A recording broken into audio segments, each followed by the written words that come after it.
It's another cold morning here in Alabama. I'm in a beaver swamp, and I don't know if you can see this, but this is something that's very unusual for my location, and that's ice. It's a layer of skim ice on the water.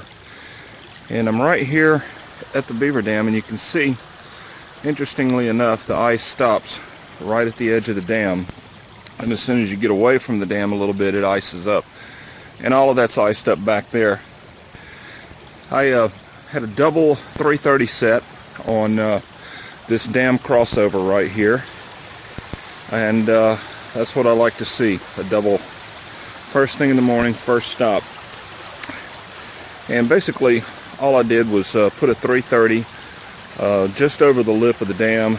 Then I had another 330 down there at the bottom. And right in the middle, I took a little bit of some Enrager, Clint Locklear's Enrager, and just smeared it in a little trail to imitate a beaver going over that slide. And it worked perfectly. And these are good sized beavers, it looks like. There's one there. And there's the other one down there. Not a bad way to start the morning. So fortunately they're not frozen in either, so I can just pull the traps and go. So anyway, let me get these taken care of and hauled back up to the truck, and we'll go on to our second check. Okay, I'm doing a beaver removal job here, and what I've got is some educated beavers. So I've put in a dam brake. This is a set I use from time to time.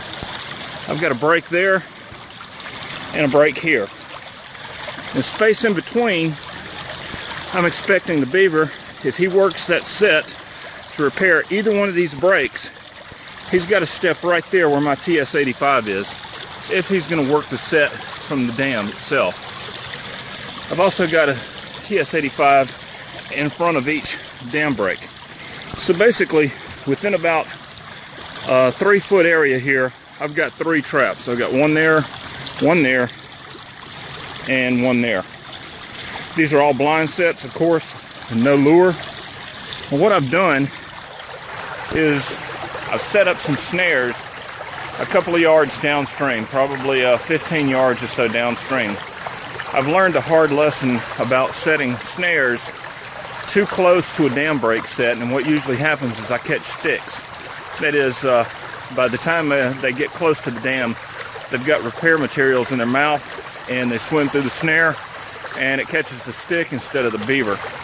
So to try and mitigate that, what I've done is I've moved my snares downstream. And even farther downstream, I've got another set. So basically, and I've done that to both sides, way up there I've got snares. So regardless of which direction that the beavers come from, I've got snares that are also blind set, no lure at all on any of them in either direction. So they've got to come through snares, and then they've got to rebuild the dam. So hopefully I'll have him come morning, but we'll see. I've got to get back to the truck.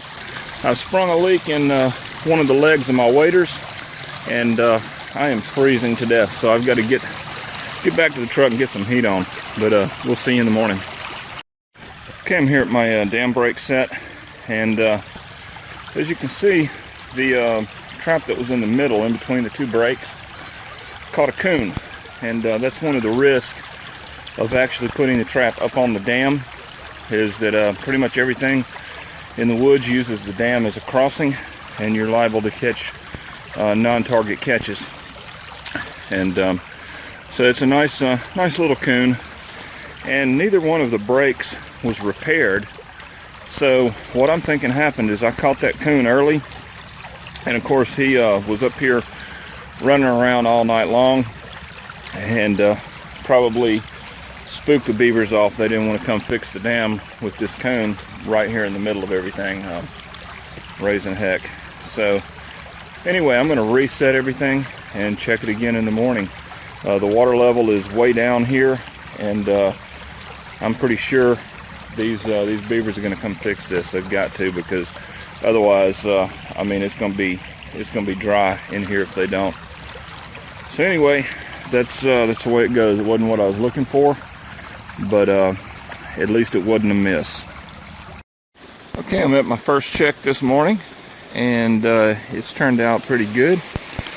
You can see I had 2 body grips on the dam crossover. I had one located right up above here at the top of the dam where they come over, and then I have another one at the bottom of the dam down there. And last check I had here, I caught a double, one at the top, one at the bottom, and this morning it's just a single. You can see I got a nice beaver there in the 330 right there. Perfect neck catch.